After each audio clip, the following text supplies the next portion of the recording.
Amerika Kengash Palata a'zosi Marco Rubio Germaniya avtomobil şirketi Volkswagen'ning prezidenti Herbert Diess'ga xat yozib, onun Huayo Cobalt va Changshan hassadorlik guruhi qatorliq ikki Xitoy shirkati bilan bo'lgan sherikchilik munosabati to'g'risida yanama ilgirlab uchur bilan ta'minlashini talab qilgan.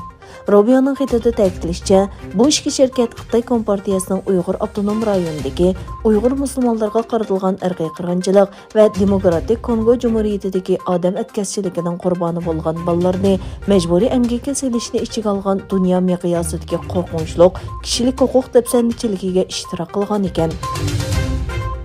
Xitoy poytaxti Beyjingda yuqumlanuvchilarning shiddat bilan ko'payishi doiralarni oshkun qarorlarni ilishga majbur qildi.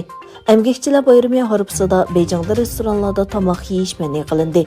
Shuning bilan birga rasmiy organlarga kirishda tekshirish natijasi ko'rsatish talab qilindi. Rossiya Gazprom şirketi Moskvaning Yevropa İttifoqi davlatlari va Turkiyaga qilgan tabiiy gaz eksportining bulturqiga o'xshash mazgildigiga selishtirganda 26.9% tuvanlaganligini e'lon qildi. Shuning bilan bir vaqtda Serbiya turbi liniyasi orqali Rossiyadan Xitoyga tabiiy gaz eksporti bu yilning oldingi 4 yilida 60% oshdi. Birleşken Devletler Teşkilatı Dünya Yemeklik Programması Ukrayna portida 4.500.000 tonna açlıqning to'xtab qolganligini e'lon qildi.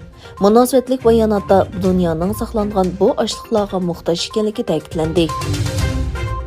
O'zbekistonda 65 mahbus ro'za hayit munosabati bilan Prezident Shavkat Mirziyoyev imzolagan farmon bilan kechirim qilindi. Farmonga asosan kechirim qilinish doirasida 65 mahbus nafga erishidi.